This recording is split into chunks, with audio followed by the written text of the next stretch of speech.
Chapter 1: The Hour Before Dark. The bailey is the heart of the castle, and at this hour it is still busy. Bailey is the word for the open courtyard inside the outer walls, the space between the great curtain wall of stone that rings the whole site and the keep, which rises in the center or at one end. The word comes from the Old French, meaning an enclosure, a yard. And this one is a yard in the most practical sense, not ceremonial, not decorative, but a working space where the real business of keeping several hundred people fed and housed and defended takes place each day.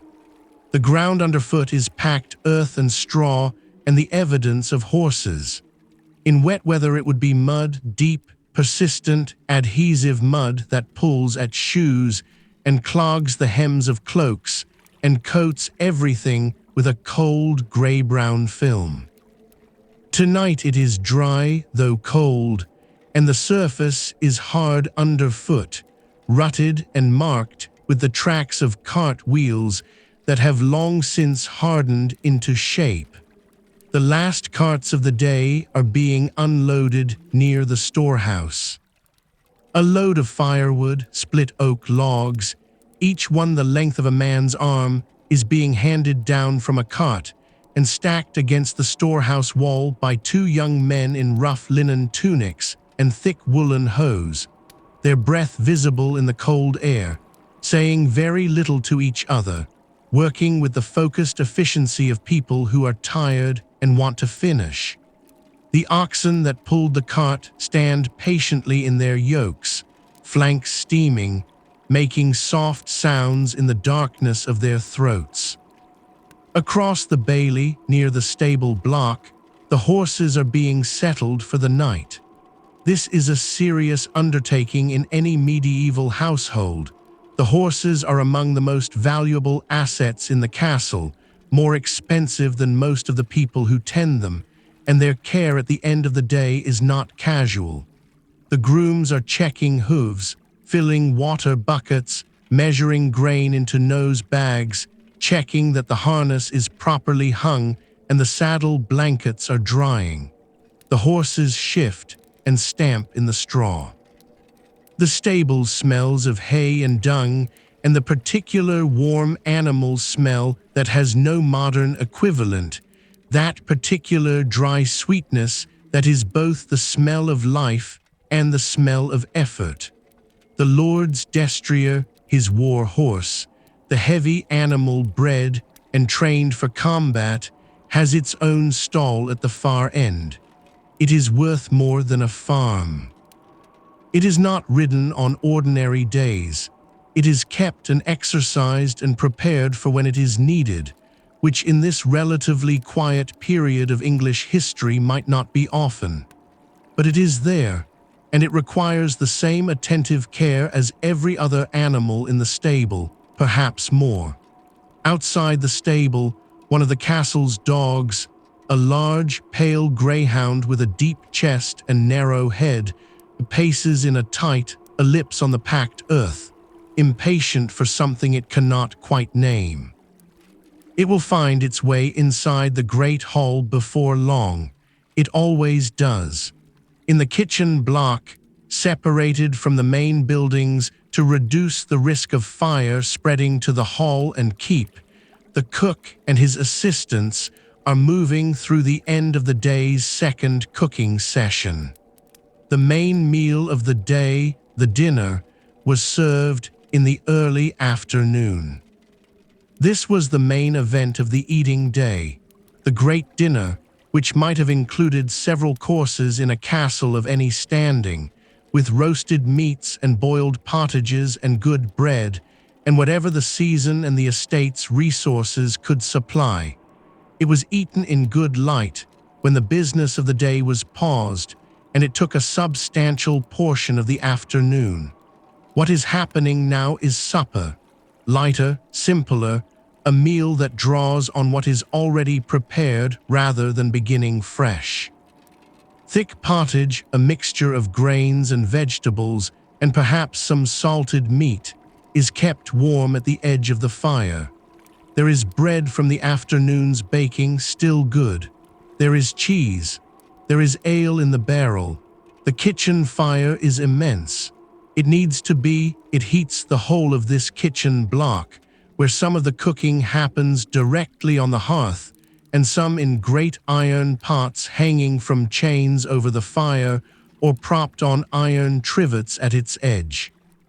The fire has been burning since before dawn and will not be fully extinguished tonight. You can feel its heat even from the doorway, a wall of warmth that pushes back against the October cold, that softens the muscles of your face as you step toward it, that makes the cold outside seem suddenly theoretical. The cook, a man with red forearms and a permanent squint from years of looking at fires, is giving quiet instructions to his senior kitchen boy about the banking of the fire before bed. This is important work. Banking means covering the main body of the coals with ash so they will survive the night as live embers, from which the morning fire can be rebuilt quickly and without the tedium of striking sparks from flint. A castle kitchen cannot afford to let its fire go cold overnight.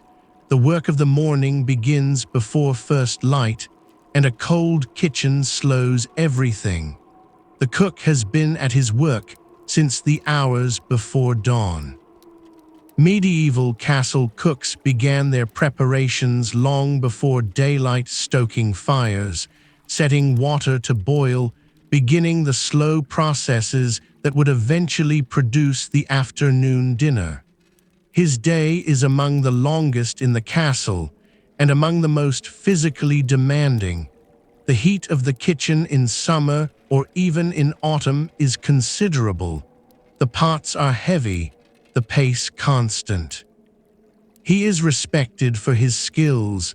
The cook occupied a position of genuine authority in the domestic hierarchy of the castle, second perhaps to the steward and the castellan in matters of the household's daily running. A castle with a bad cook could not function properly. The household ate badly, morale suffered, the lord was displeased. A good cook was valuable and knew it. The kitchen boy, perhaps 12 years old, perhaps younger, listens with the particular attentiveness of someone who has been scolded enough times that they have learned to listen very carefully the first time. Out in the bailey, the last task of the day is beginning. The portcullis is going down. Chapter 2: Raising the Bridge. The gatehouse stands at the entrance to the castle and is in many ways its most important structure. This is where the castle meets the world. In the day, it is a passage.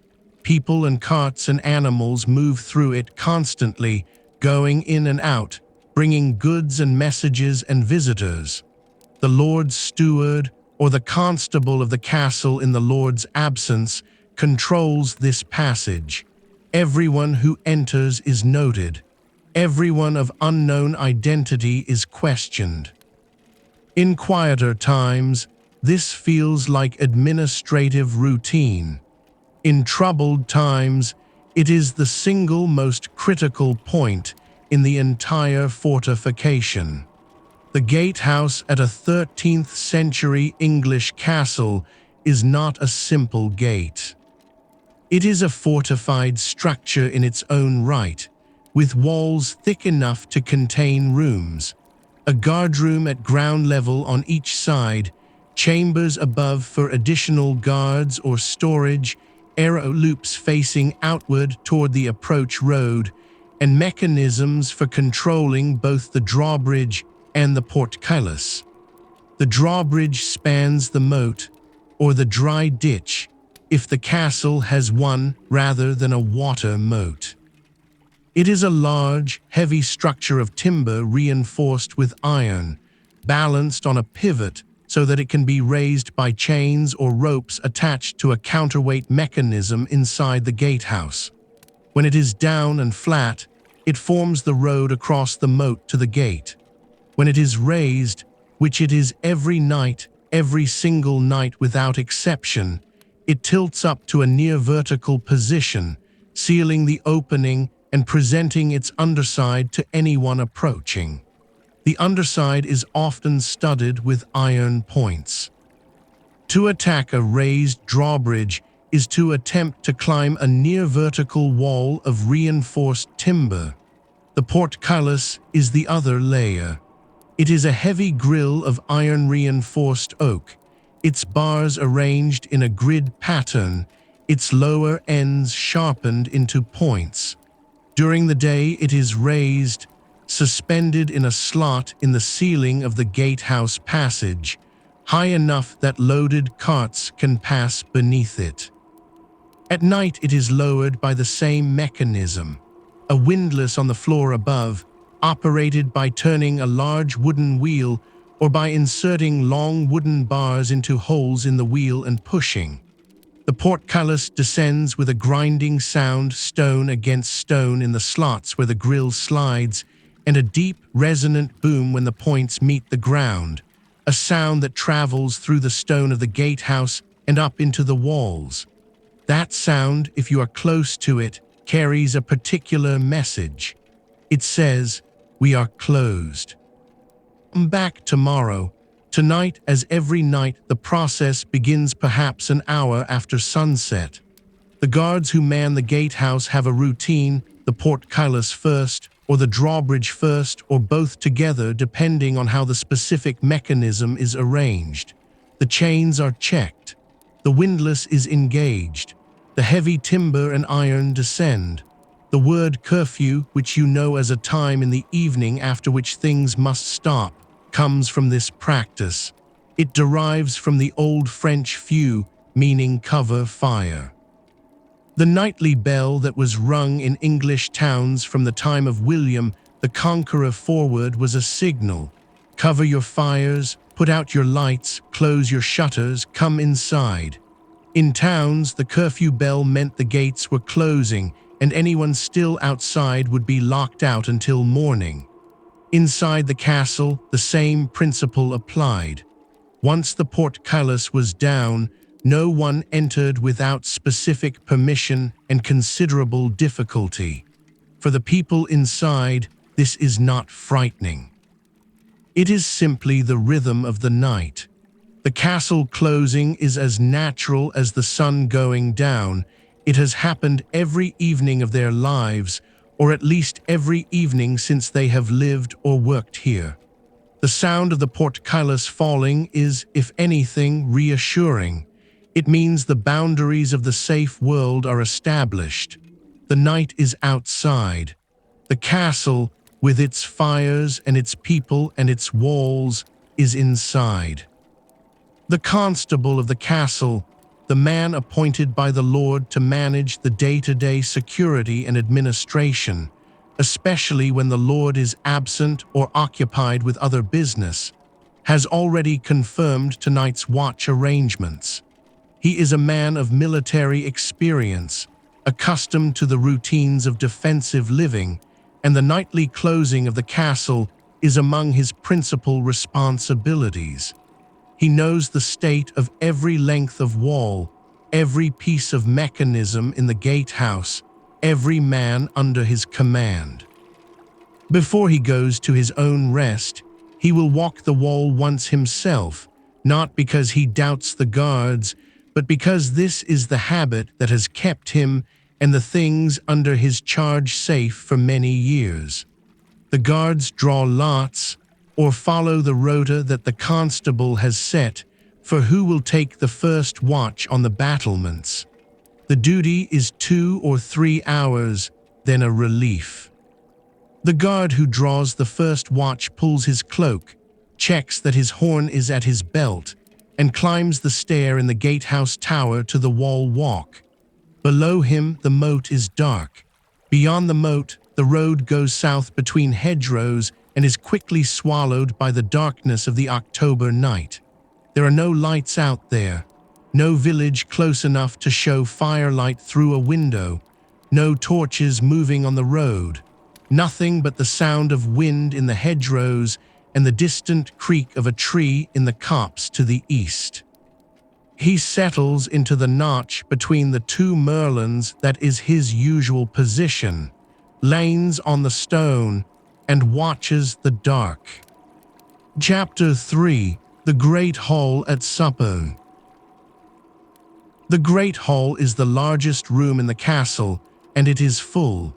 Not of furniture, the hall is deliberately not full of furniture, because one of its primary functions requires it to be able to shift and change shape rapidly. By day it is a working space, a court, a place where the Lord hears petitions and receives visitors and conducts the administrative business of the estate. By evening it is a dining room. By night it is a dormitory.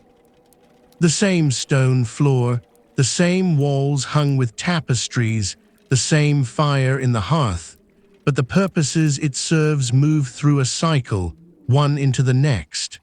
Right now it is supper time, and the hall is arranged for eating. The trestle tables are set up, long boards of oak laid across X-shaped wooden frames that can be dismantled quickly and stacked against the wall when the hall needs to be cleared. At a castle of this size, there might be 3 or 4 of these tables running the length of the hall, with benches on both sides. The high table, the Lord's table, runs across the top of the hall, at the end furthest from the door, raised on a low platform called the dais, so that the Lord can see and be seen. The hierarchy of the table is the hierarchy of the castle made visible. The Lord and his lady sit at the center of the high table, with their most important guests or senior household officers beside them. The further from the Lord you sit, the lower your position. To sit below the salt, literally, on the far side of the large salt cellar that stands near the middle of the high table, is to be of relatively modest status. To sit above the salt is to be recognized as a person of some consequence. The food itself follows the same logic. For the Lord's table, the cook has prepared dishes with real variety, a brace of roasted capons, sauce of vinegar and spice, a dish of braised leeks with dried fruit, good bread made of fine white wheat flour, a pastry of some kind. The wine on the high table is French, likely from Bordeaux or the regions of southern France that were at this period under English control, carried here in barrels and poured from clay jugs into wooden or pewter cups. It is drunk young, because wine without proper sealing does not keep long and becomes acidic. The cook has likely added a little honey and spice to mask any sourness. This is a practice old enough to be unremarkable. The spiced wine cold was consumed across all levels of European society that could afford it. For everyone else, the fare is simpler. The standard supper for the lower household is pottage, a thick soup or porridge of grain, peas, beans, onions, leeks, whatever vegetables the garden and the storeroom have supplied. It is warm and filling, which at this time of year is what matters. The bread is good but coarser than what is served at the high table, barley flour, perhaps, or a mix of wheat and rye. The drink is ale, brewed on site in the castle brewhouse, weak enough to be consumed throughout the day by everyone including children, served in wooden cups or earthenware mugs that are passed along the table and sometimes shared. The sounds of supper are layered and comfortable. The tap of wooden cups on wooden tables. The scrape of wooden spoons in earthenware bowls. The low mutter of conversation, not loud, not celebratory, but the easy talk of people who have worked together all day and are now eating together in the familiar way. At the high table, the conversation might be more formal, more deliberate, the lord discussing the business of the estate with his steward or chaplain, or receiving a report from the constable about repairs to the outer wall that need attention before winter closes down the building season. The lord is not a remote or silent figure. Medieval lords were expected to be present, to be visible, to be accessible to their household and their tenants. But there is a formality to his presence that shapes the behavior of everyone in the room. There may be music. A castle of this standing might have a household musician, a minstrel of some kind, capable of playing a harp or a guitar, an early form of guitar, quietly in the background while the household eats. Not every castle had this. Some lords preferred silence at supper. Some had no musician at all. But the possibility is real, and on a night when the lord is in residence and the mood is comfortable, there might be the sound of strings drifting through the smoky air of the hall, something slow and modal, the kind of music designed not to demand attention, but to fill silence and soften it.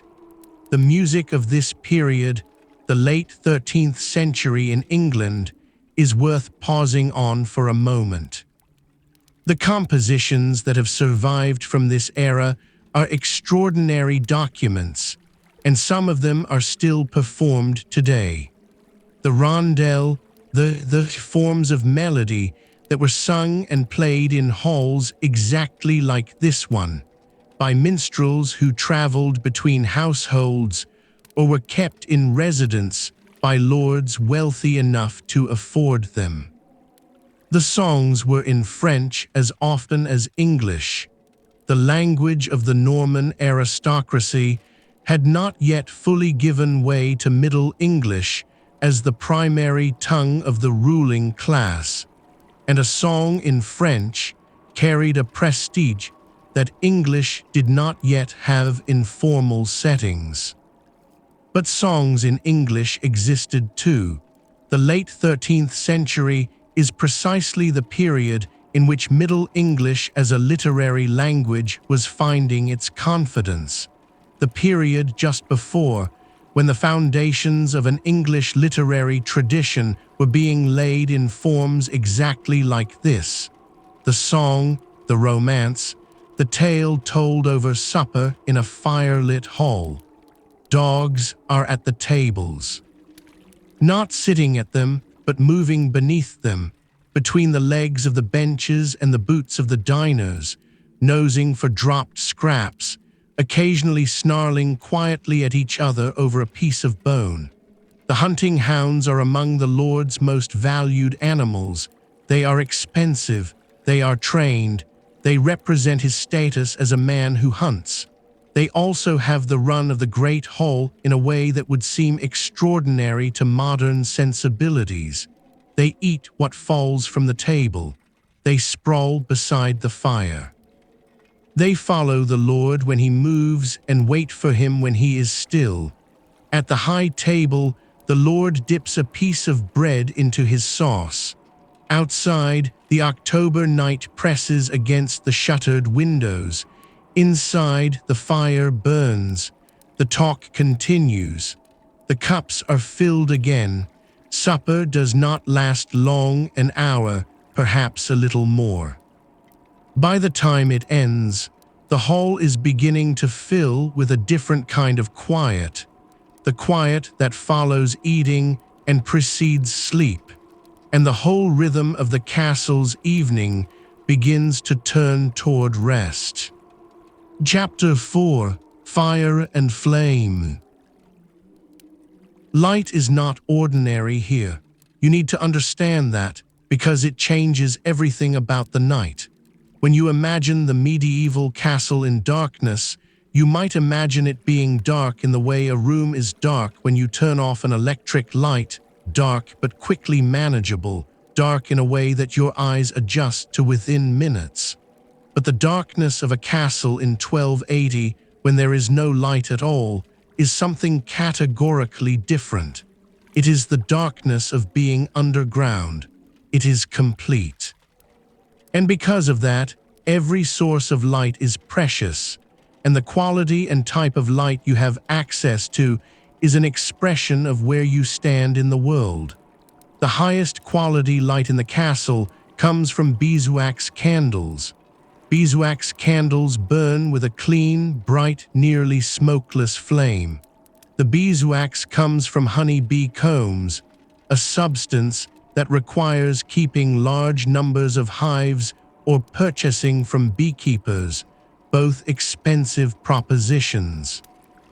A good beeswax taper burns steadily for an hour or two without guttering, without producing the dark, oily soot that coats surfaces and irritates eyes and lungs, without filling the room with the particular smell of burning fat. The flame is a warm golden color. It illuminates a reading distance, enough to see a manuscript page, to count coins, to sew fine needlework, and it does so without punishment. The lord and lady have beeswax candles in the solar. The chapel has them for liturgical use. Perhaps the most senior members of the household, the steward, the castle chaplain, have access to them. Everyone else makes do with tallow.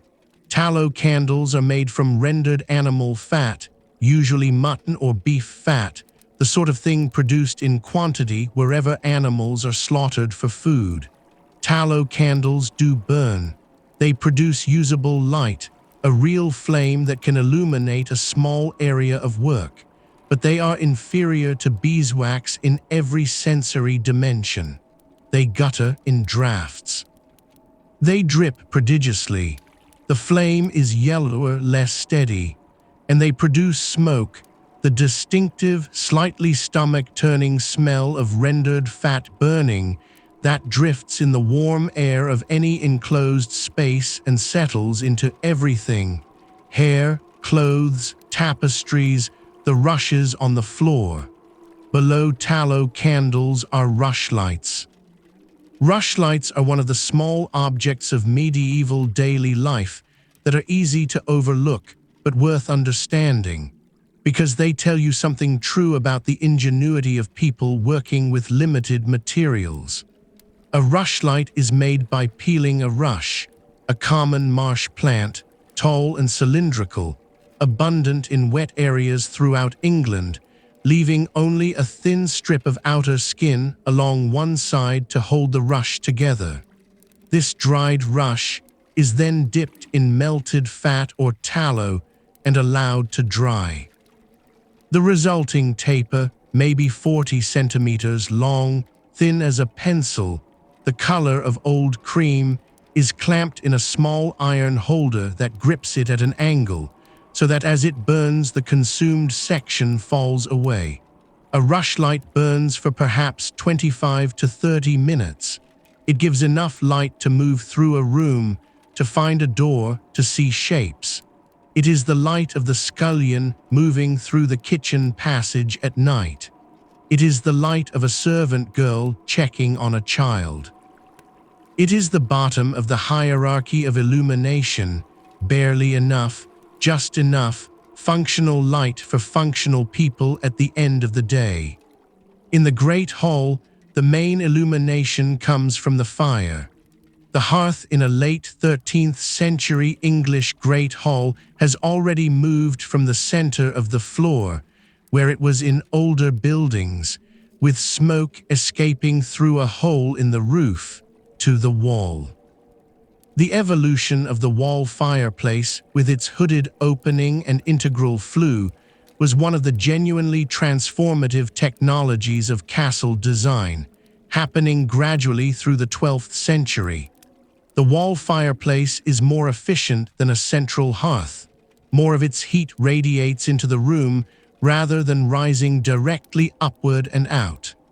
The flue carries the smoke away, mostly, not perfectly, but enough that the room is habitable, rather than simply smoky. The mantelpiece above the opening becomes a surface for candles, for small lamps, for the clay figurines or devotional objects that people placed wherever there was space. The hall fire burns oak logs. Ideally, oak gives the longest and hottest burn. The fire at this hour is still substantial. 3 or 4 large logs on the andirons, which are iron supports that hold the logs up off the floor of the fireplace to allow air to circulate beneath them. The flames throw light across the full width of the hall. The nearer you sit to the fire, the warmer and better lit you are. The further away the tables at the far end of the hall, the corners where lesser servants and the younger pages might sit, the dimmer the light and the colder the air. The torches in the wall sconces, long iron brackets that hold a burning brand, made of wood wrapped in oil-soaked material, add some additional light. They are smoky and irregular and need to be replaced as they burn down, but they give a broader spread of light than a candle, useful for illuminating larger spaces. By the time supper is over and the tables are being cleared, the hall fire is beginning to diminish. No new logs have been added for an hour.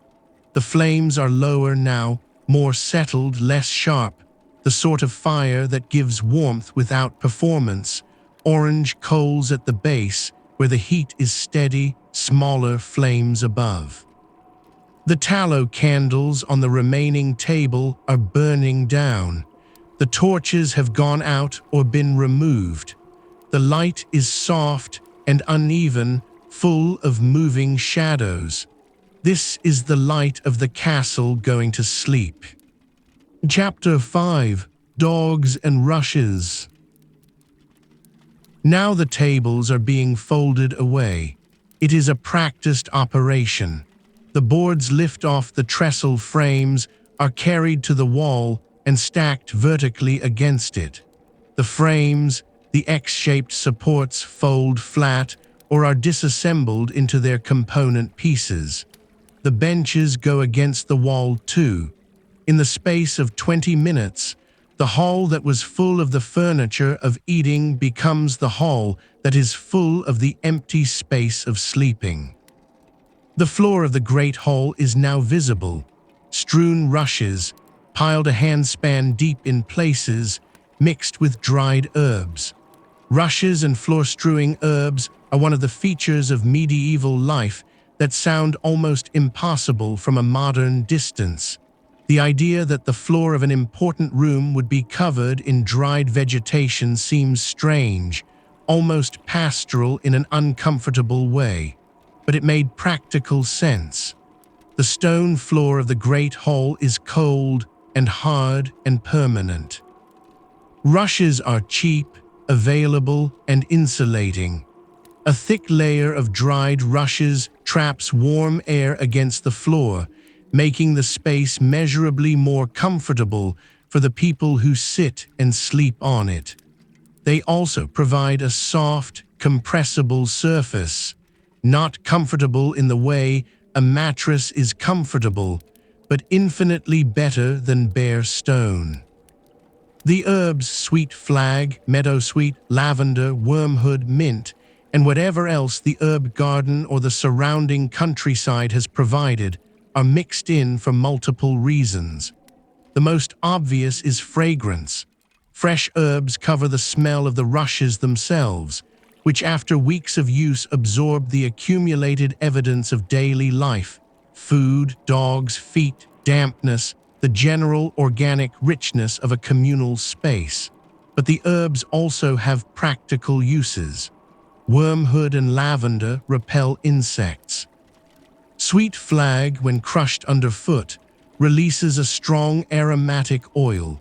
Some herbs were believed to have medicinal properties when their scent was inhaled during sleep. The rushes were not replaced daily. They accumulated.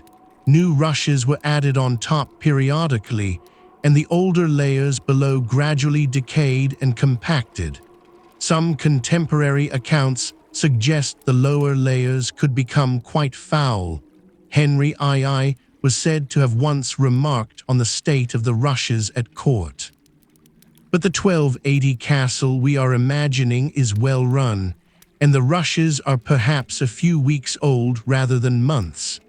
They smell of dried grass and herbs, with perhaps the faint of dogs and tallow smoke.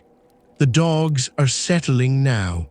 The greyhounds, and there might be 5 or 6 of them, depending on the lord's hunting interests, find their spots near the dying fire. Greyhounds in particular had a strong association with nobility in medieval England. They were expensive, specialized hunting animals, bred for speed and for coursing deer or hare in open country. They were not working dogs in the sense of pulling or guarding. They were prestige animals, and they were treated accordingly. They slept in the hall, not the kennel. They ate scraps from the table. They received a kind of attention that the human servants sometimes did not. The larger mastiffs and other guard dogs might be outside, on chains at the gatehouse or loose in the bailey to provide a layer of noise alarm if anything moved in the dark. But the greyhounds are inside, and they arrange themselves on the rushes with the fluid grace of animals who have done this 1,000 times. Forelegs extended, heads on their paws, deep chests rising and falling. One of them makes a sound of profound contentment, not quite a sigh, not quite a rumble, something between the two, and then is still.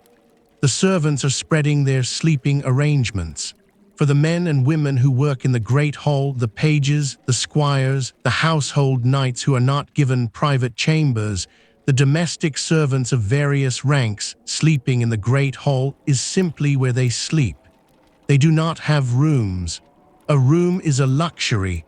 The hall is the space everyone shares.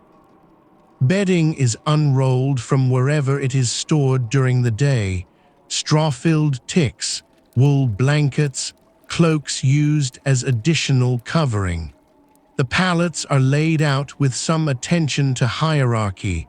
Those of higher rank sleep closer to the fire, and people arrange themselves with the ease of people who do this every night. The pages, young boys of good family, sent to the castle to learn the arts of nobility, ranging from perhaps 8 years old to 15 or 16, cluster near one another, as children will, wrapping themselves in their cloaks and talking in low voices for a little while before sleep takes them. The household knights, if any are in residence, might have slightly better bedding, or their own corner of the hall that is understood to be their territory.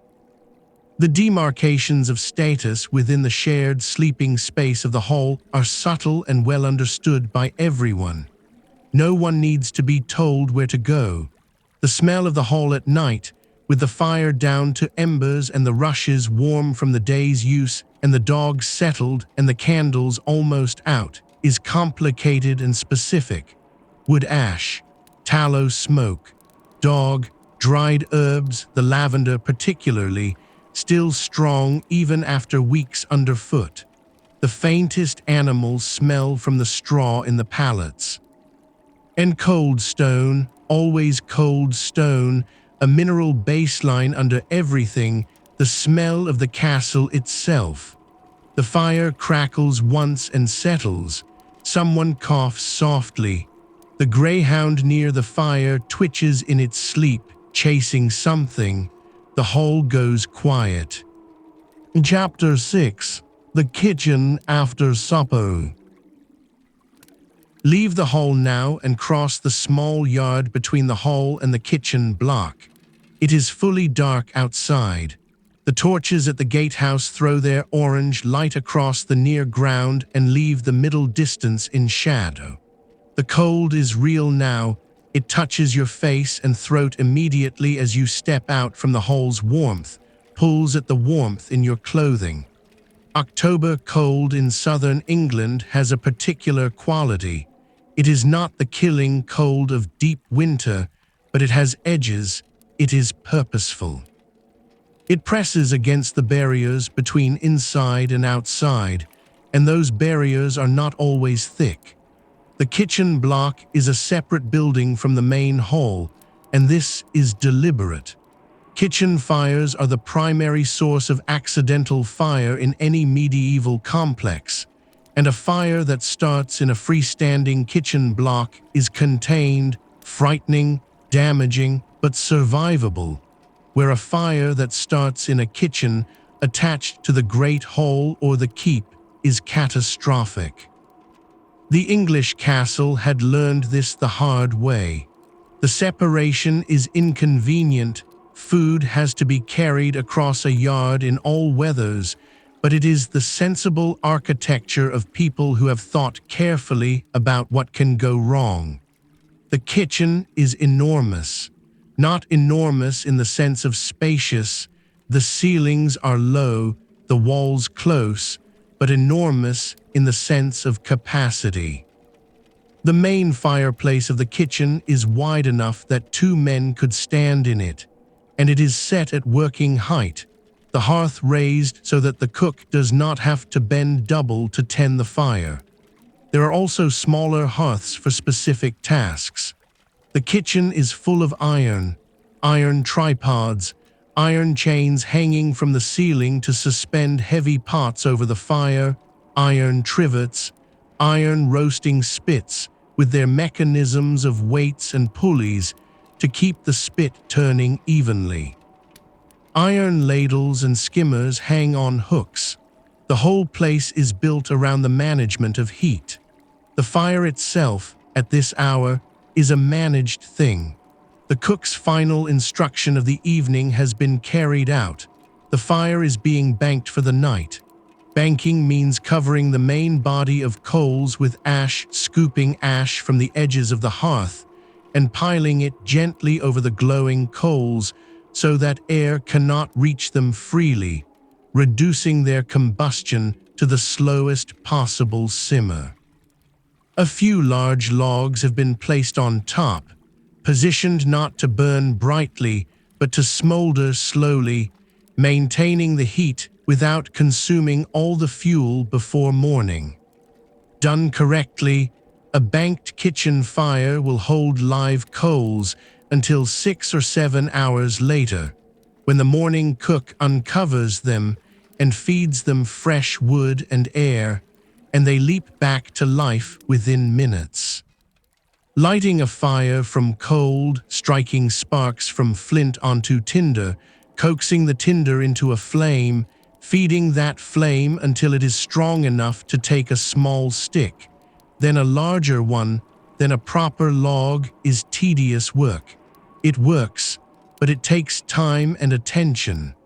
A banked fire that has survived the night is the foundation of the morning's cooking. The kitchen boy who lets it go out will hear about it.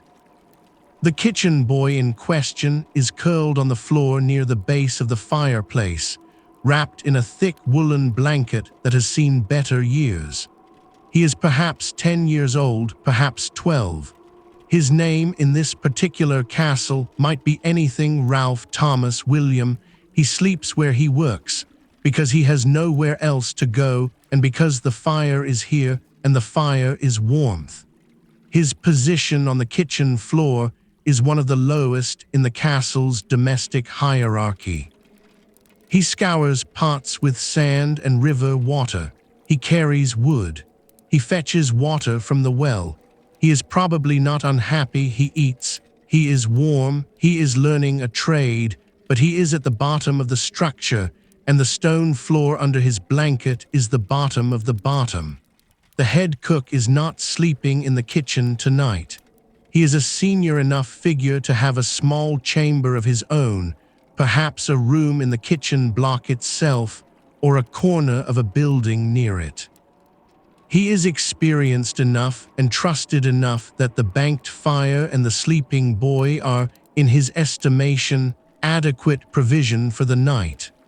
On the worktable near the fire, a large clay pot sits under a damp cloth. Tomorrow's pottage has already begun.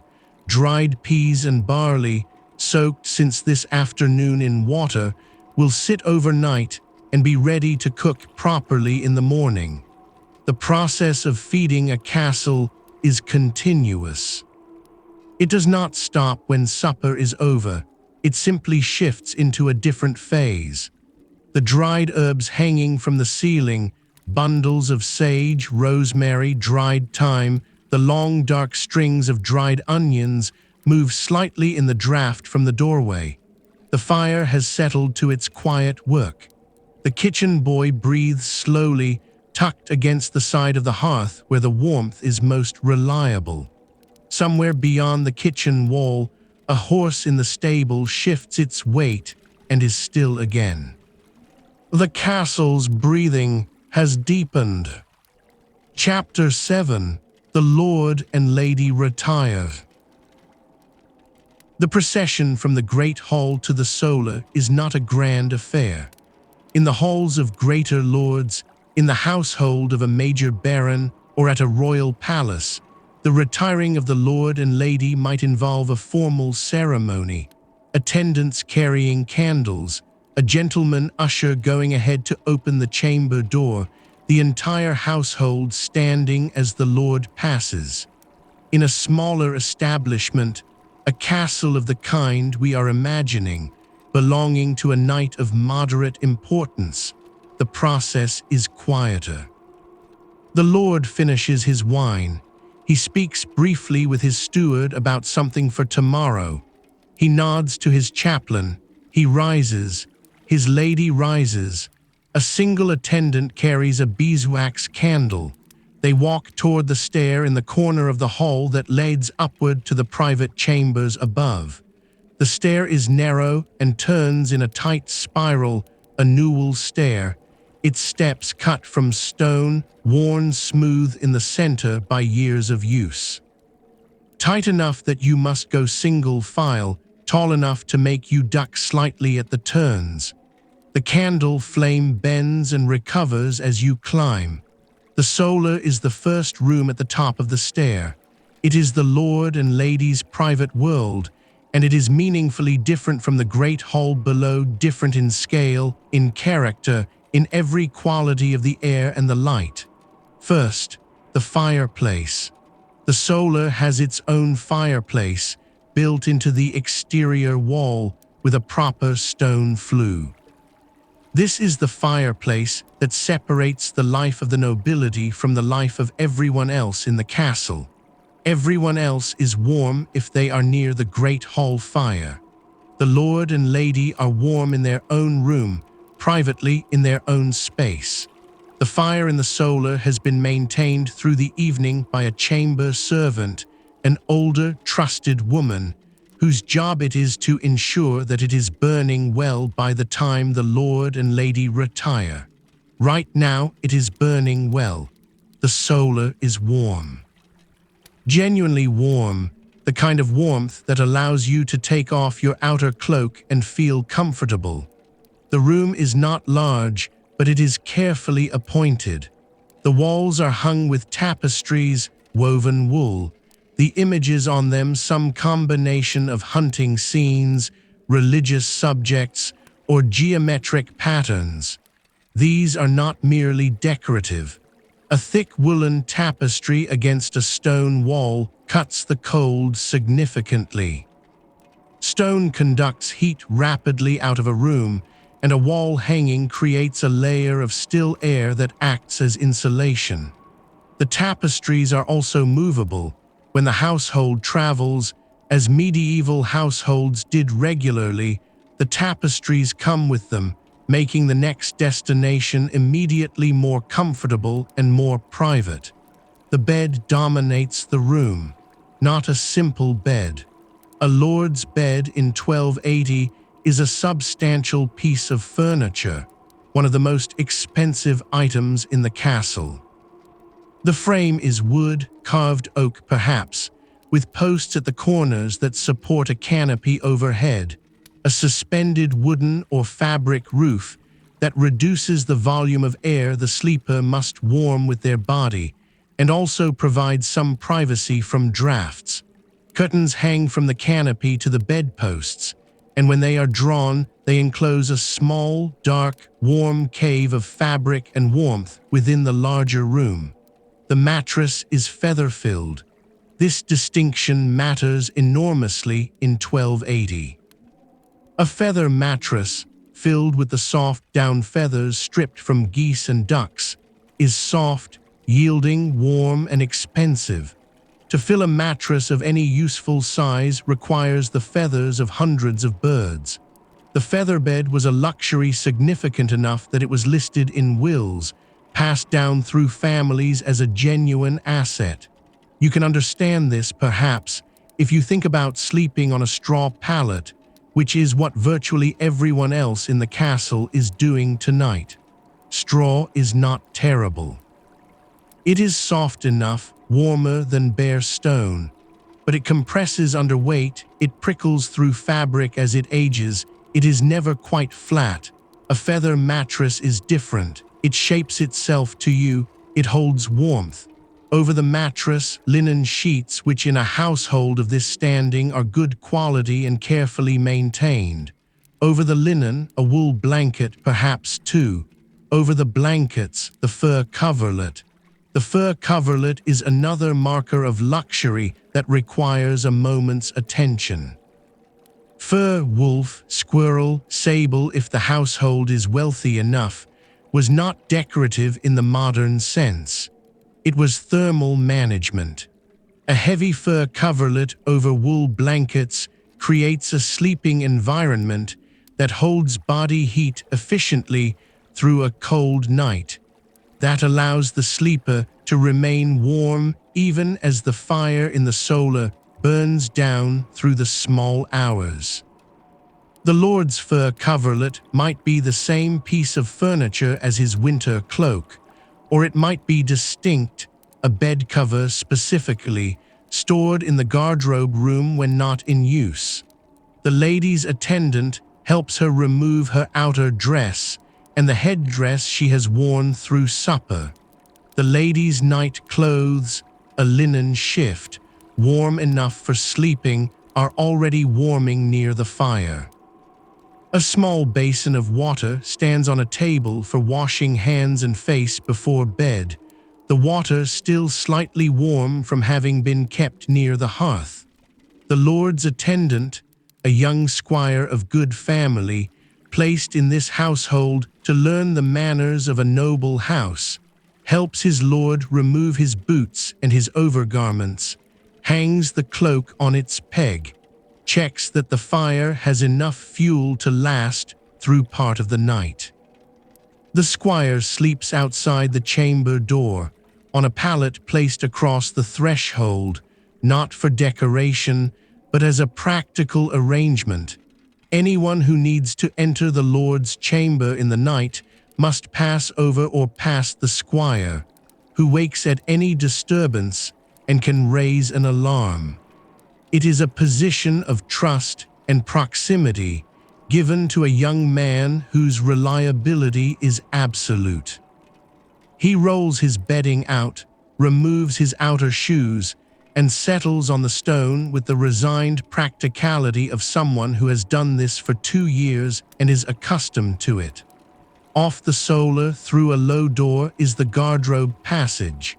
We will reach that room shortly, but before we leave this chamber, notice the small shelf near the bed, where a beeswax candle stands in a clay holder, and next to it, a simple wooden cross.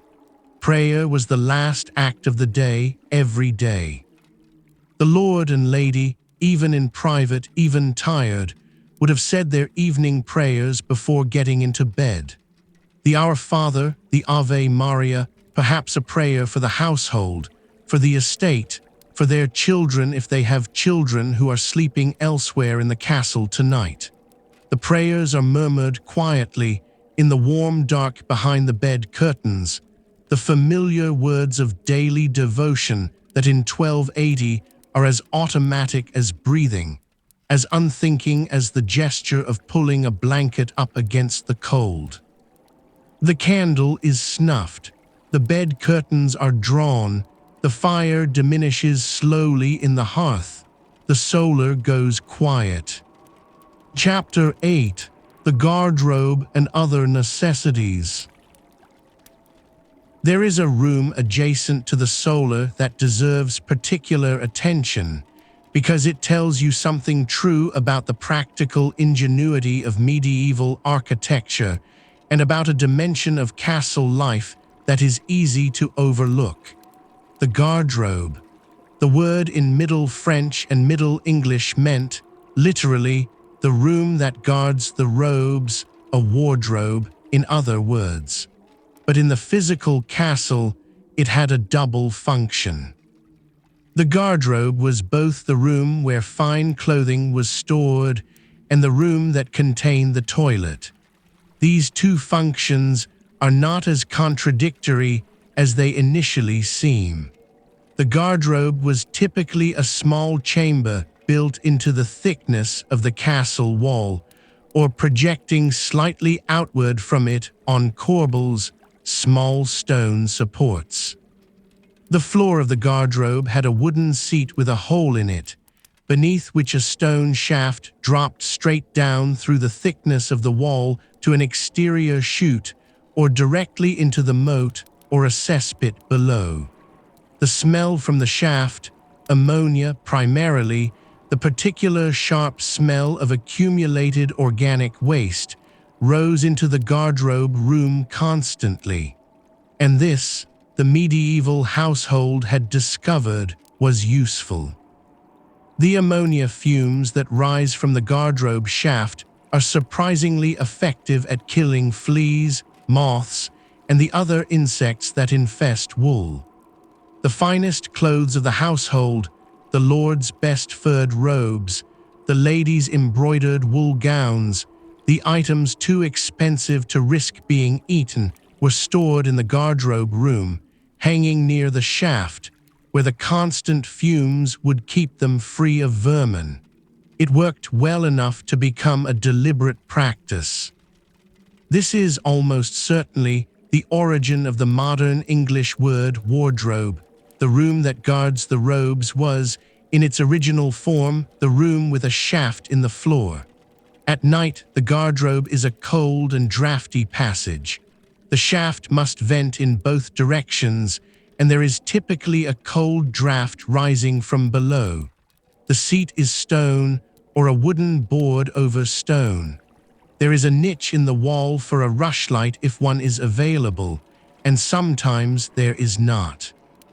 Using the garderobe at night means rising from the warm bed, crossing the cold floor of the solar in bare feet, passing through the low door into the even colder passage, and doing what needs to be done by whatever light is available, with the draft from the shaft and the smell from below and the sound of nothing in particular except the distant movement of cold air through the walls. For those who do not have access to a private garderobe, which is everyone except the lord, his lady, and perhaps one or two other senior residents with private chambers, the solution at night is the chamber pot. The chamber pot is exactly what it sounds like: a ceramic or wooden vessel kept under the bed or in a corner of the room, used as needed during the night, emptied in the morning. It is unglamorous and utterly practical. Every bedroom, every solar, every chamber in the castle has one. The contents of both the garderobe shaft and the chamber pots must be dealt with. This is where the gong farmers enter the story. The gong farmers, the name derives from gong, an Old English word for the contents of a cesspit, were the men employed to clean out the waste that accumulated in the garderobe pits and cesspits below castle buildings. They worked at night, before the household was stirring, because their work was considered too offensive for daylight hours, and because it needed to be completed before the castle fully woke. They were paid significantly above the normal day labor rate. Some medieval records show them earning 3 times the wage of a farm laborer. Because the work was genuinely terrible, they entered the cesspit through a small external access door. They worked by the light of lanterns. They hauled the waste away in carts and disposed of it outside the castle grounds. The fact that they were well paid does not mean their lives were pleasant, but they were paid. The medieval economy, for all its other brutalities, had enough practical sense to recognize that the people who did the worst necessary work needed to be compensated at a rate that would actually attract workers. The gong farmers of this castle will arrive in the small hours of the morning, when the castle is deepest in sleep. We will hear them again before dawn. For now, in the darkness of the narrow garderobe passage, the shaft breathes cold air upward, and the smell of ammonia is slight but present, and the fine robes hanging on their pegs are safe from moths. Chapter 9: The Night Watch. On the wall walk above the castle's eastern face, the first night guard is an hour into his watch. He is a man of perhaps 25, a household soldier, not a knight, a man-at-arms in the modest sense of someone employed to fight and guard in exchange for board and pay. He is wearing a wool tunic under a mail coif, a close-fitting hood of chain mail that covers his head and the back of his neck, with a thick woolen cloak over all of it. The cloak is essential. The wind on the battlements at this hour is not strong, but it is constant and it is cold, and the cold that finds the gaps between layers of wool is a different kind of cold than the static cold of a stone room. It is a searching cold. It keeps you awake. He has a short sword at his belt and a horn, a real animal horn, hollowed and polished, also at his belt. The horn is his primary tool if something needs to be communicated. A single long blast means general alarm. A series of shorter blasts has meaning specific to this castle's protocols, agreed between the constable and the guards. He also carries a heavy wooden staff, partly as a weapon and partly because walking the battlement in the dark, with only the faint light of a sliver of moon, requires something to feel the ground with.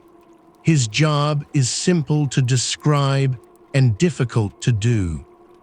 He walks the wall walk, the pathway along the top of the curtain wall, between the merlons that stand chest-high and the open drop toward the inner bailey on one side and the moat on the other. He walks the full circuit of his assigned section. He looks. He listens. He counts the lights he can see in the gatehouse, in the keep, in the kitchen block. He notes anything unusual, a sound that does not belong, a movement in the darkness beyond the moat, a torch where there should not be one. The night watch on a medieval castle wall is one of the loneliest experiences the Middle Ages has to offer. And yet it is not optional. A medieval guard who was found sleeping on duty faced severe punishment. The historical records are clear on this point, and the reasons are equally clear. A guard who sleeps at his post cannot give the alarm. A guard who cannot give the alarm means an approaching enemy can get to the walls, or to the moat, or to the gate, without the castle knowing until it is too late. The entire elaborate defensive machinery of the castle, the walls, the moat, the portcullis, the drawbridge, depends on surveillance. The gate is only as strong as the man watching it. There are stories of castles that fell not because their walls were breached, but because the guard failed. The most illustrious such story involving a garderobe, which we touched on briefly earlier, is the fall of Chateau in Normandy in 1203 and 1204, where King Philip of France's besieging forces eventually found a way in through an unguarded latrine shaft that penetrated the outer wall of the chapel. This is a French castle, not an English one, and the episode belongs to a different siege context entirely, but the lesson it carried was understood across the whole of European military architecture. Vulnerability exists where vigilance fails. The walls are only as good as the people watching from them, so the guard does not sleep, he walks. The darkness beyond the walls is total. There are no lights in the surrounding countryside, no street lamps, no farmhouse windows, nothing. If the moon is full, it helps, spreading enough pale light that the road below is visible as a pale thread between dark hedgerows. But tonight the moon is a thin crescent, giving little.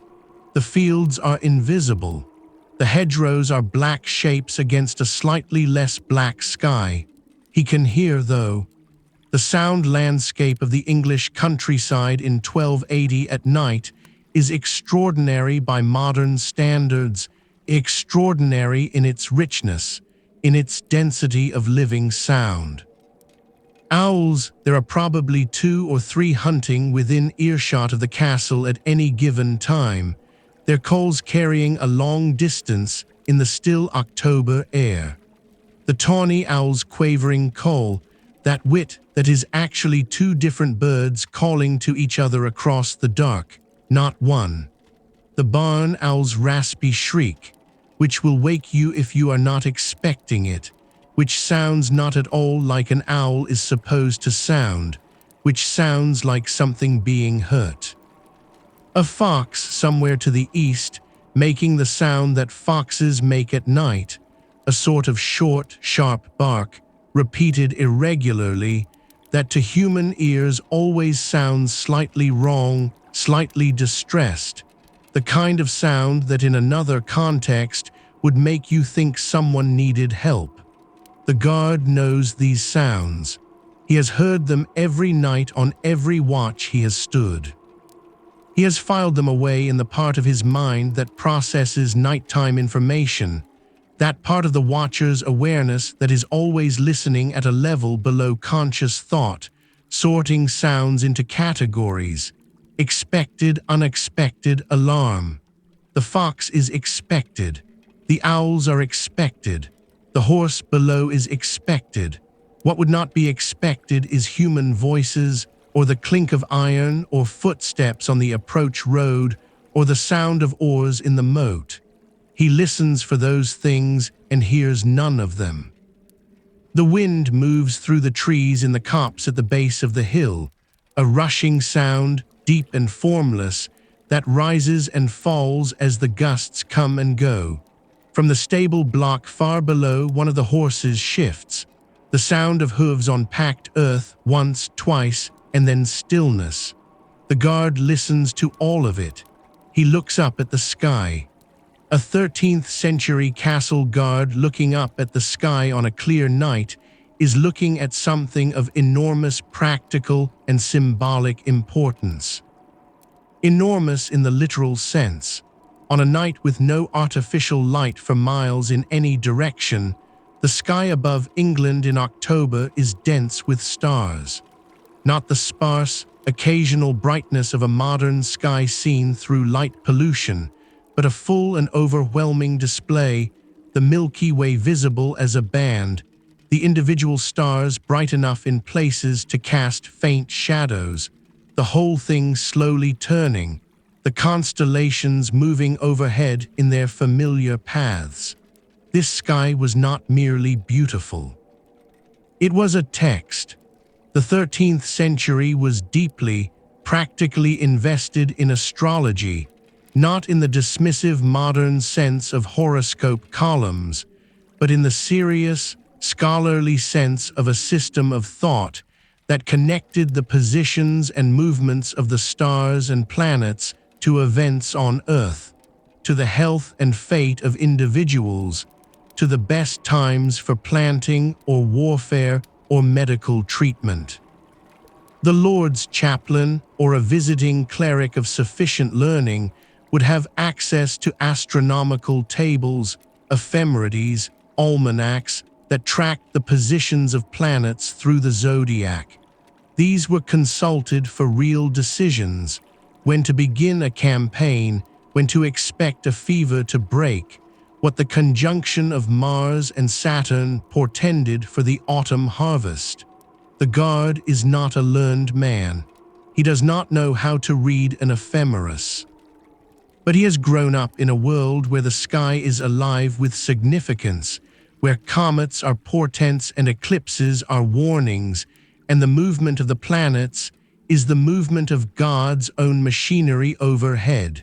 He looks at the stars with the eyes of someone who was taught to take them seriously. He turns the corner of his circuit and walks west along the wall.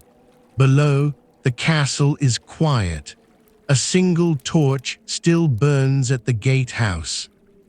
The kitchen block is dark except for the faint orange glow that escapes through a gap in the shuttered window, the banked fire, still alive in the dark. The great hall shows nothing. Its shutters are closed, its torches long since guttered. Far away, very far, perhaps 2 miles, perhaps more, the sound of a bell. It is the bell of a village church marking some night hour.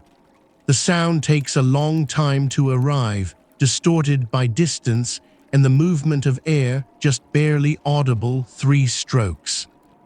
The guard counts them without thinking about it. He continues his circuit. Chapter 10. First Sleep. Inside the great hall, the household has been asleep for perhaps 2 hours. The fire is low now, a bed of orange coals with occasional small flames, giving warmth but little light. The shapes of sleeping people are arranged across the floor, some wrapped tightly in their cloaks, some sprawled with the boneless relaxation of deep sleep, some curled on their sides with knees drawn up. The greyhounds near the fire are still, their sides slowly rising and falling. The whole is breathing. Not with a single breath, but with the distributed breath of 20 or 30 sleeping people, irregular, various, the soft sound of unconscious life. It is, if you stand still and listen, one of the most ancient sounds in human experience. The sound of people sleeping in shared space, together, the sound that would have been present in every sleeping place, in every culture for the entire span of human prehistory and history, until very recently, until the era of individual bedrooms in individual houses made it vanish. This is the first sleep.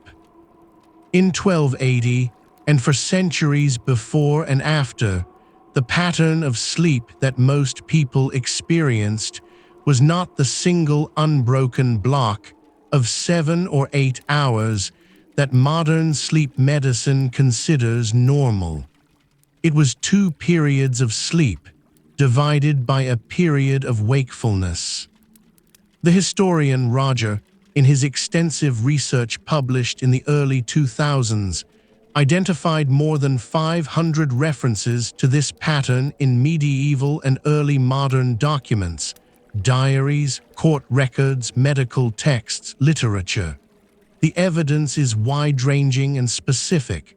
People went to sleep at dark, woke naturally after approximately 4 hours, were awake for 1 to 2 hours, and then fell back asleep until dawn. The waking period between the 2 sleeps had a name: the watch. The interval, sometimes simply the waking, refers to this in the Squire's Tale, a character who soon after her first sleep wakes and goes about a particular business. This is not a dramatic event in the poem. It is mentioned as a matter of course, the way you might today mention that someone woke in the morning, first sleep, second sleep. The interval between them was the time for the things that could not happen in public, what happened during the watch. Many things, depending on who you were and where you were sleeping. Prayer was common. A period of wakefulness in the deep middle of the night, in the quiet of the sleeping hall or the privacy of a chamber, was considered an appropriate time for private devotion. The canons of the monastic houses performed their matins, the canonical hour that falls in the deepest part of the night, as a formal liturgy with chanting and readings. Lay people were not expected to hold matins in the same way, but the impulse to pray in the night, when the day's busyness had receded and the mind was quiet, was widely understood. Medieval medical texts noted that this waking period had a quality different from the wakefulness of day, that the mind in the watch hours was calmer, more open, less defended against introspection. Prayer in the watch was not the performed piety of the public mass. It was something more private, more direct, the person alone with their thoughts and whatever they understood God to be in the silence of the deep night. The word used in many surviving medieval texts for this period between sleeps is simply the watch, the same word used for the guards on the wall, to keep watch, to be awake while others slept. The night watch of the guard and the natural watch of the ordinary sleeper share the same name, and perhaps the same quality of awareness, a heightened attentiveness, a consciousness of being present in the dark while the world around you is elsewhere. Tending the fire was another task of the watch. In a household where the fire was essential, having someone awake in the small hours to put a log on a dying fire before it went fully out was a real service. The sleeping spaces where fires burned, the solar, the kitchen, the great hall, required some attention through the night. Often a servant would be designated for this, someone whose job included the watch hours, rising to check the fire and then returning to sleep. This person was sometimes called the fire keeper, not a formal title, but a function that every household needed filled. In the great hall, this role might fall to whoever was sleeping closest to the hearth and therefore best positioned to notice when the fire needed attention. Quiet intimacy was another dimension of the watch. Medical texts from the medieval period that discuss the appropriate timing of marital relations often recommend the hours after first sleep, when the body was rested but not fully into second sleep, a time when wakefulness came naturally and without effort. This is mentioned in medical writing not as exceptional, but as a reasonable and well-understood option. The bed curtains drawn around the Lord's feather mattress in the solar created a private world within the room, and the watch hours, by their nature, were the hours of privacy. In the great hall, the watch period is quieter and less defined.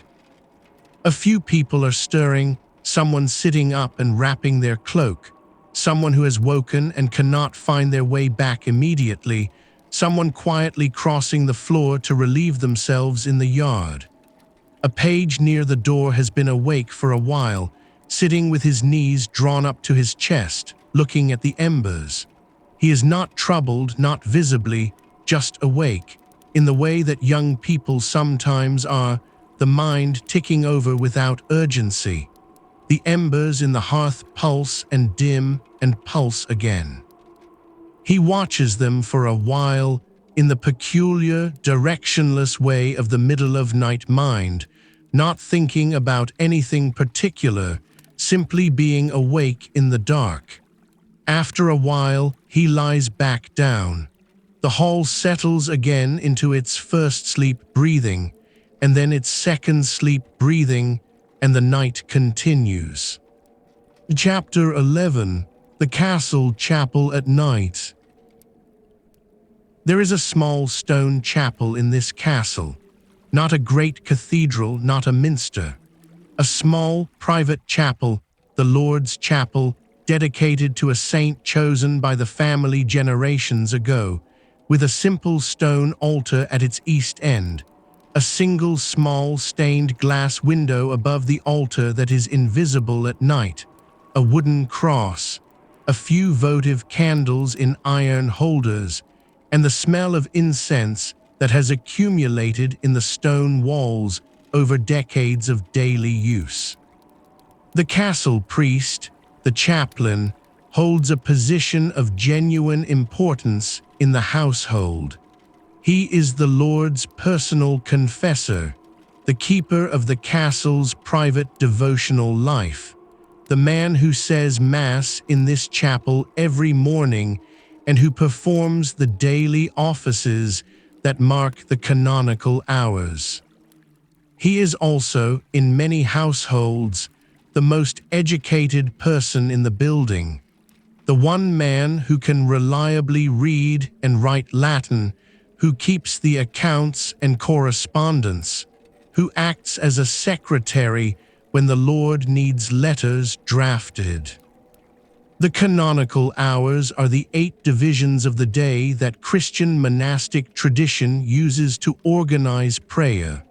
Matins in the deep night, lauds before dawn, prime at sunrise, terce, sext, none through the day, vespers at dusk, and compline after vespers, the final prayer of the day. In a monastery, all 8 of these hours would be observed with full liturgical ceremony, the whole community rising, assembling in the choir of the church, singing or chanting the prescribed psalms and readings, then returning to their duties. It is a schedule of extraordinary discipline, requiring the monks to rise at 2 or 3 in the morning for matins and to punctuate every working hour with prayer. The castle chaplain observes a gentler version of this rhythm. He is not bound by monastic rule. But the structure of the hours gives shape to his day and his night, and the castle's devotional life follows it loosely.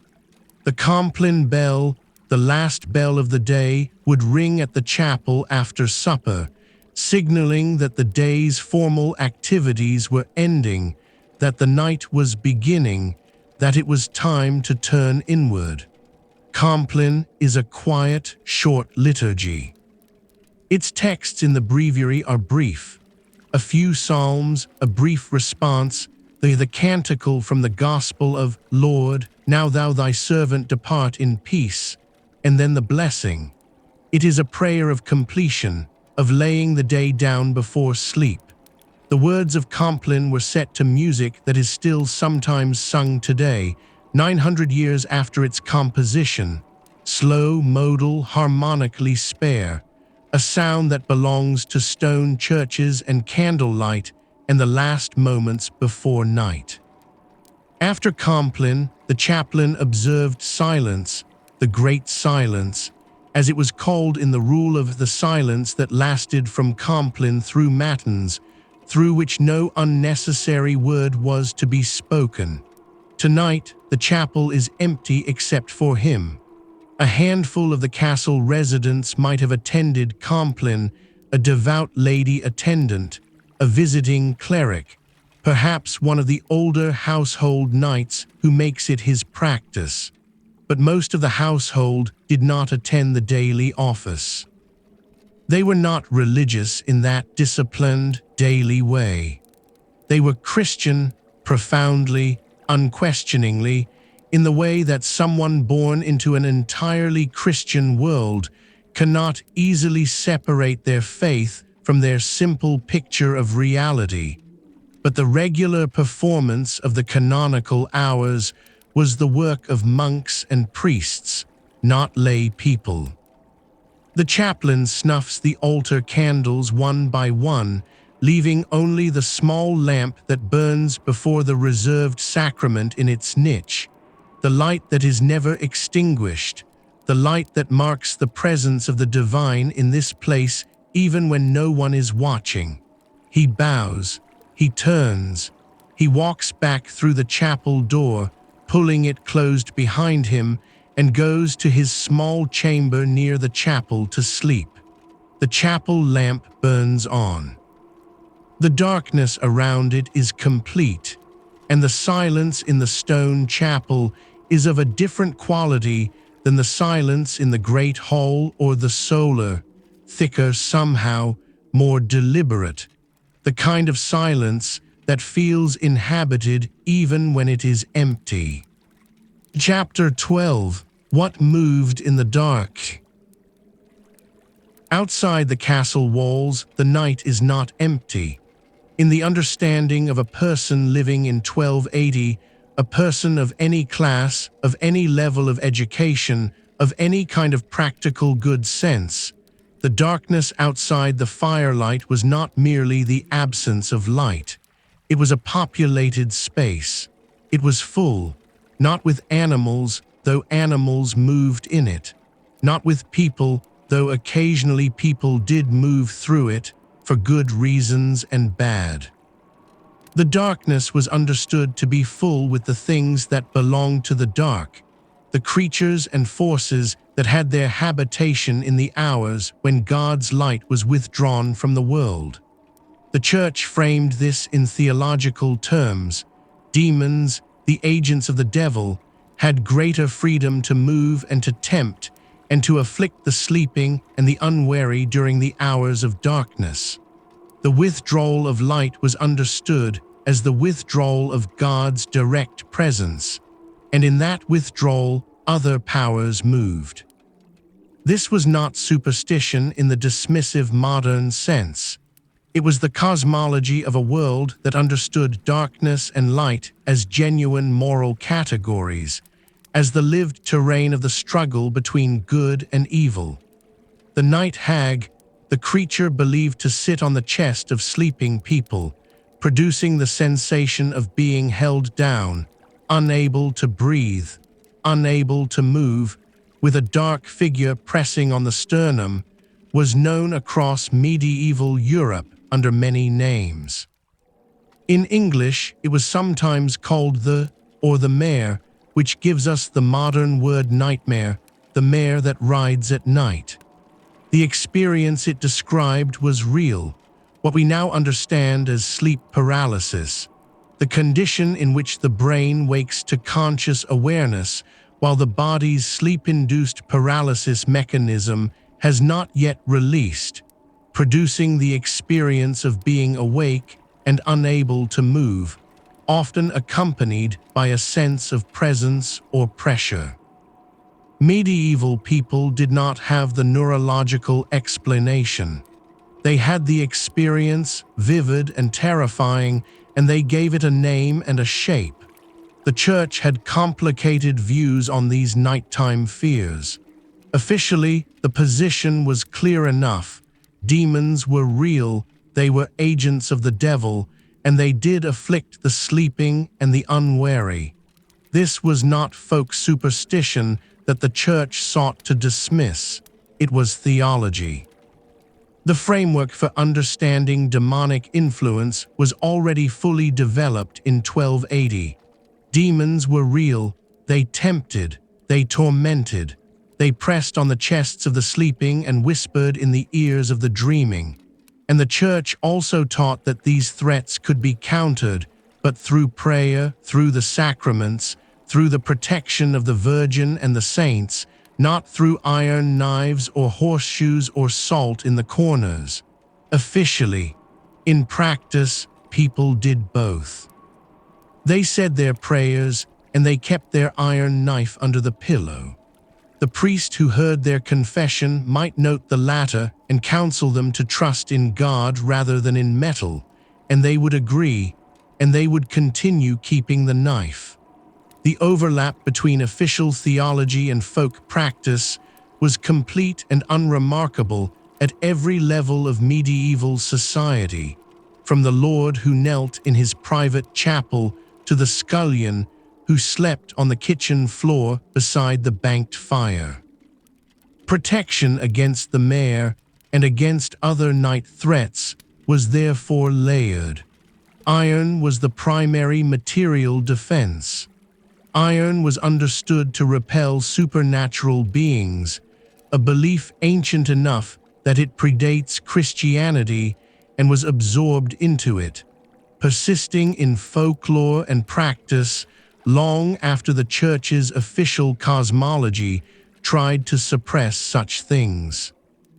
A knife placed under the pillow was the most common protective measure, the iron blade keeping the mare from the sleeping face, warding the space immediately around the sleeper. Horseshoes above doorways served the same function. Iron at the threshold, iron at the boundary. The iron quality that made it effective for this purpose was in folk understanding, connected to its hardness and its permanence. Iron that had passed through fire and held its shape, iron that did not rot or decay, iron that was in some sense incorruptible. Salt was also protective, placed at the corners of the room or kept in a small dish near the sleeping place. Salt was both a practical necessity, it was essential for food preservation, and a symbol of preservation, and these two qualities bled into each other in folk practice without anyone feeling the need to distinguish between them. Words and prayers were another layer. Before sleep, the evening prayer, the commendation to God, the brief words that placed the sleeping self under divine protection, was not merely pious habit. It was a practical act of fortification. You were going into the dark, into the hours when the other things moved. You were asking before you went to be kept safe. In the solar, the lord and lady sleep under their fur coverlet. Near the bed, below the lord's side, a small iron knife rests on the floor rushes. It has been there every night for 20 years. The lord's father put it there when the room was first fitted out. No one has moved it. No one sees any reason to. In the great hall, the sleeping household does not think about these things in any organized way. Sleep is present. The fire is almost out. The thoughts that attend the edge of sleep, the half-formed images, the fragments of the day's conversation, the small anxieties that seem larger in the dark, are dissolving. The body is warm enough. The hall is still. The greyhound near the fire raises its head suddenly, looking toward the south wall. It holds that posture for several seconds, ears forward, amber eyes fixed on something that the sleeping humans cannot see or hear. Then it puts its head back down on its paws. Perhaps nothing. Chapter 13. Before Dawn. The deepest hour of the night is over. It is somewhere past 3 in the morning, past the midpoint of darkness, past the hour when the cold is most severe and the dreams are deepest and the castle is most thoroughly away from daylight. The night has peaked and is beginning imperceptibly to turn. The gong farmers have arrived. They came quietly, which is part of their professional requirement, entering through a small postern gate at the rear of the castle, a gate opened for them specifically for this purpose by a guard who knows the schedule and unlocks it without ceremony. They do not announce themselves. They do not knock. They come with their tools and their carts, and they go directly to the places where their work is required. The postern gate is a secondary gate, smaller than the main gatehouse, built into a portion of the curtain wall away from the principal approach. Every castle of any sophistication had one, and sometimes more than one. They served multiple purposes. A postern was a sally port in war, a gate through which a small group of defenders could slip out and attack besiegers from an unexpected direction. In peace, it was a service entrance, the route by which undesirable activities and their associated persons could come and go without passing through the dignity of the main gatehouse. The gong farmers used the postern. So did the fishmonger who came before dawn with the morning's catch. So did certain other visitors who preferred not to be noted at the main gate. The main cesspit, which receives the drainage from the garderobe shaft of the great hall and the lesser latrines of the outer buildings, is accessible from the exterior of the castle's south-facing wall through a low wooden door set into the base of the foundation. The gong farmers open this door.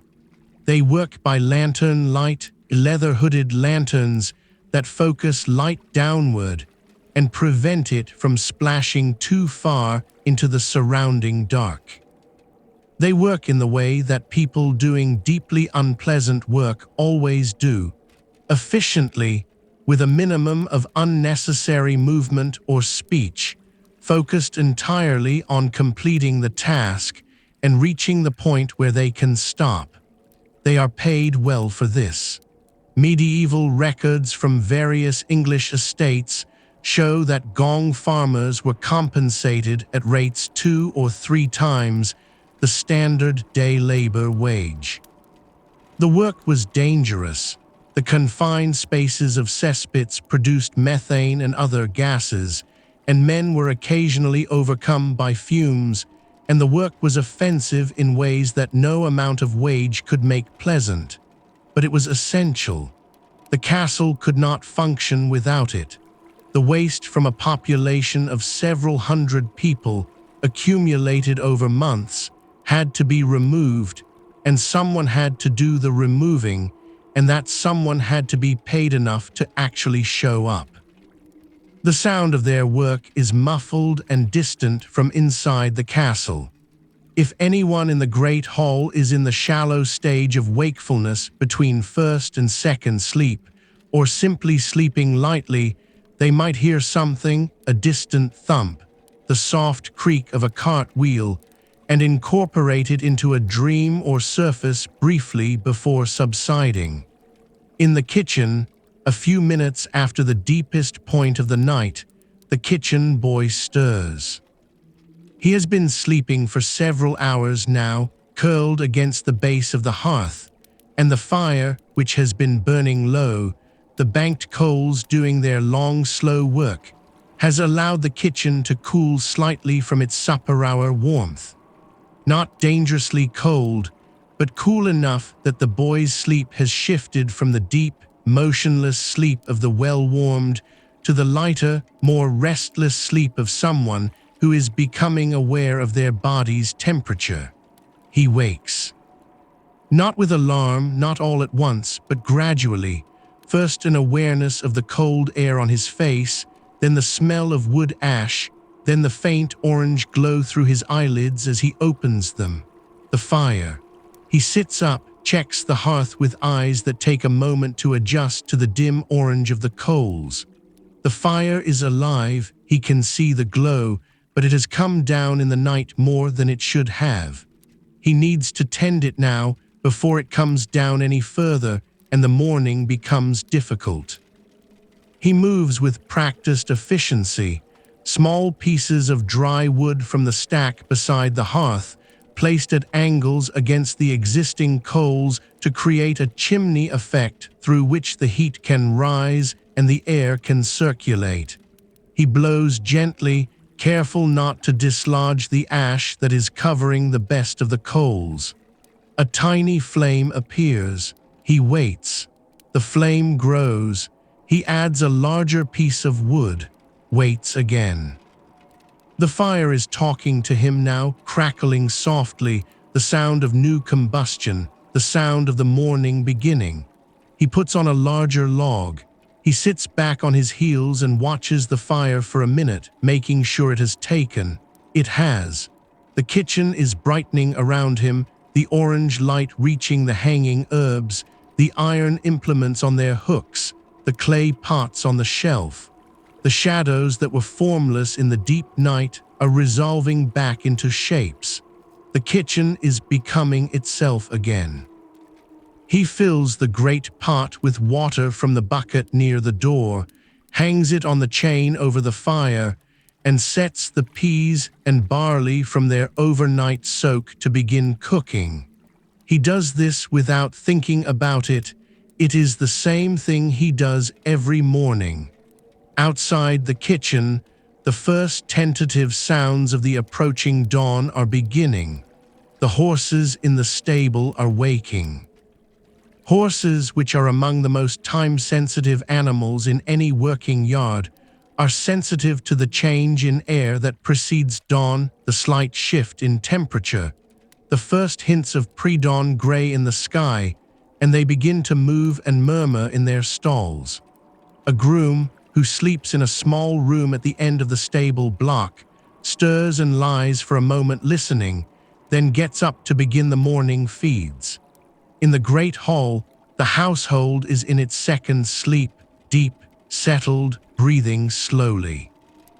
The hall is cold now, the fire only embers, and most of the sleepers have drawn their cloaks more tightly around them in the hours since midnight.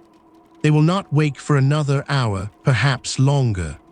On the battlements, the second watch guard, the one who relieved the first guard at his appointed time, a man who knows the night from this position so well that he can identify most of its sounds without looking, has one more circuit of his section before he is relieved and can sleep. He has watched the stars wheel overhead. He has listened to the owls finish their hunting and go quiet. He has heard the foxes. He has heard nothing that required the horn. He is tired in the particular way that only night watch creates, not the muscular tiredness of physical work, but the mental tiredness of sustained vigilance in the dark, of keeping the attention sharpened for hours on end against the steady pressure of the night to let it go, to soften, to sleep. But the sky to the east has a quality that it did not have an hour ago. Not light, not yet. But the absolute darkness is becoming slightly less absolute. The easternmost edge of the sky, where it meets the tree line on the far side of the valley, has gone from black to the deepest possible blue. The kind of blue that you only see if you are watching for it, if you have been in the dark long enough to notice the difference between one shade of near black and another. The dawn is coming. He watches it for a moment, the guard, with the simple pleasure of someone who has been through the night and is about to be relieved of it. Then he turns and continues his circuit. Chapter 14. The castle wakes. It happens gradually, which is the way real things happen. Not all at once, not like a curtain being raised. More like a tide coming in or a fire catching from a single small point and spreading outward warmth by warmth, sound by sound. The first thing is the light. In the east-facing rooms of the castle, the ones with arrow slits or unshuttered openings that face toward the valley, the gray begins to enter. Not dramatic, not golden yet, not the warm light of full morning. Just gray, the first and most tentative evidence of the world becoming visible again. The stone of the wall, which has been nothing but darkness for hours, resolves first into a slightly lighter darkness, and then into stone, gray limestone, each block distinct, the pointing between them shadowed, the rushes on the floor, the shape of a sleeping person under a cloak, the still forms of sleeping hounds. The light makes no sound. It simply arrives, the way light always does, without announcing itself. The next thing is the cock. somewhere in the yard or in the Muse building, or perhaps just outside the walls in a tenant farmer's yard close enough to carry a cockerel begins. One long rising note held for 2 seconds, then the break. It waits, and then again, the same assertive declaration to whatever was listening. A second cock answers from further away, its voice thinner with distance but present. If you are sleeping in the great hall, this is the first sound that penetrates. Not to wake you exactly, not yet, but to register in the shallow layers of sleep that the night is over, that the signal has been given, that the world is reconstituting itself on the other side of the dark. In the kitchen, the pottage is beginning to simmer. The kitchen boy can hear it, the first low, slow bubbling of the pot over the rebuilt fire. He adds another log. The fire is strong now. The kitchen is warm again. He is making bread, or rather he is beginning the bread, kneading a mass of barley dough that he will leave to prove near the fire while he attends to other things. The bread will be ready for the morning meal. He has done this many times. In the solar, the Lord wakes in the way that people wake when their sleep has been good and they have nothing immediately demanding, not sharply, but by degrees. The fire in the solar has burned down to ash and a faint warmth. The room is cold, noticeably cold, the kind of cold that you notice the moment your face is exposed from under the covers, but under the fur coverlet, with the wool blankets, with the feather mattress under him and the bed curtains drawn, the Lord is warm enough. He lies for a moment in that particular suspended state of wakefulness in a warm bed, aware of being awake, aware of the cold outside the bed, disinclined to move.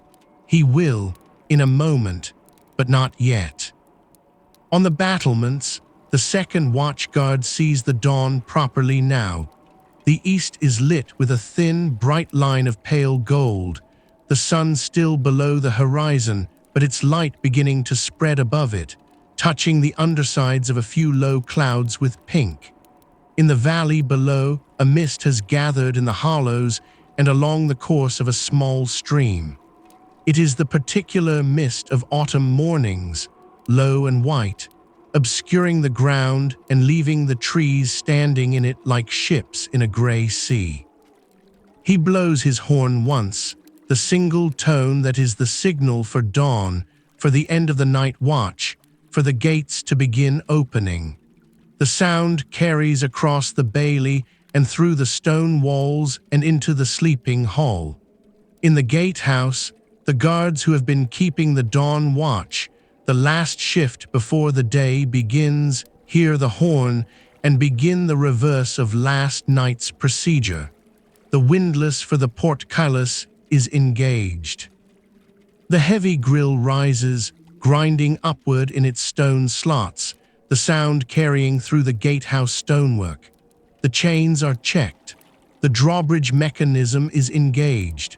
With a creak of timber and chain and the soft impact of the bridge settling on the far bank of the moat, the drawbridge comes down. The castle is open.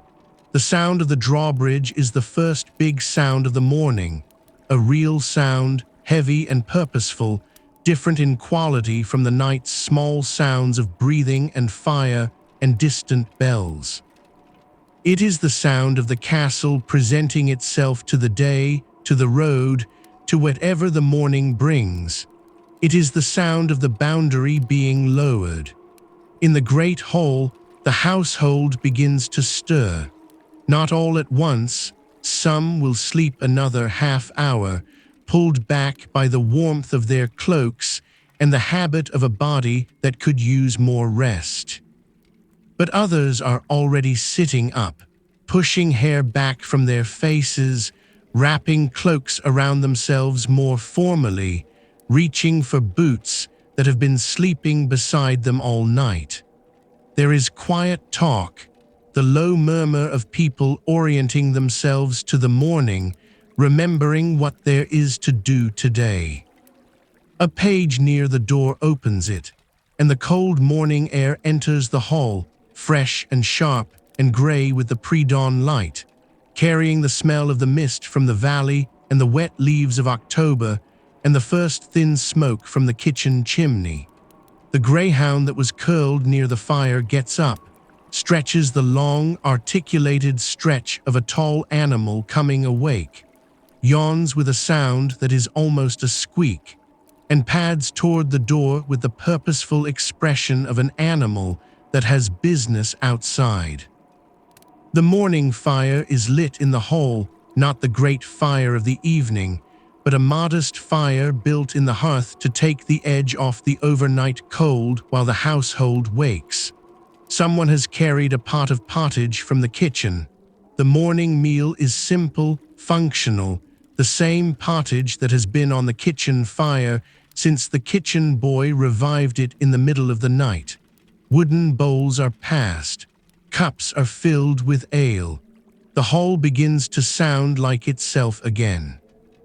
Outside, in the bailey, the first carts are beginning to arrive through the open gate. The daily provision carts from the estate's outlying farms, the market if there is a market nearby, the tenants bringing what is owed or simply passing through on their way to the fields. Life is resuming around the castle, threading through the gate, filling the yard. A blacksmith begins work in his forge at the corner of the bailey, the first metallic ring of hammer on iron, small and precise, and carrying across the yard. The sounds multiply, layer by layer, as morning adds itself to morning. The groom leading horses out of the stable, the cook beginning to give orders in a voice that has woken from sleep and is remembering its authority, the children of the household appearing from wherever they slept, the castle chaplain moving toward the chapel for the first mass of the day. And somewhere in all of this, in the gray light that is coming through the arrow slits, in the smell of bread and pottage and morning cold, in the resuming sounds of a working household, in the slow return of the world to its daylight self, the night releases its hold. The dark recedes. The stone walls, which were black and unknown in the deepest hours, are gray limestone again, solid and familiar. The great hall, which was a cave of breathing and firelight and sleeping shapes, is a room again, a large, practical room with tapestries and a hearth and a floor of rushes and a draught from the door. The castle has survived the night, as it does every night, as it will do many nights more. And you who have followed me through this night, who have felt the cold of the October wind on the battlements and the warmth of the banked kitchen fire and the softness of the feather mattress and the particular darkness of the chapel in the small hours, you have arrived somewhere. Not at morning, not fully. You are somewhere between the night and the day, between the sleeping and the waking, between the 13th century and your own bed, your own room, your own quiet dark. The castle is still here if you want it, the dogs on the rushes, the embers in the hall, the guard on the battlement watching the first line of dawn. Let it be there. Let the sounds settle around you, the breathing of the hall, the faint creak of timber in the wind, the distant bell of the chapel at dawn, the horses moving in the straw below. You are warm, you are still. The night has done its work, and the morning is still a long way away, and there is nothing you need to do. Let the castle breathe around you. Let the sound of the drawbridge coming down in the early light, somewhere far away and long ago, be the last thing you hear. The rushes on the floor, the dogs asleep, the fire almost out, and then the dawn, slow and gray and certain, spreading across the October valley. The castle is waking. You can sleep. End of script. A Night Inside a Medieval Castle. Video 8 Castle Nights.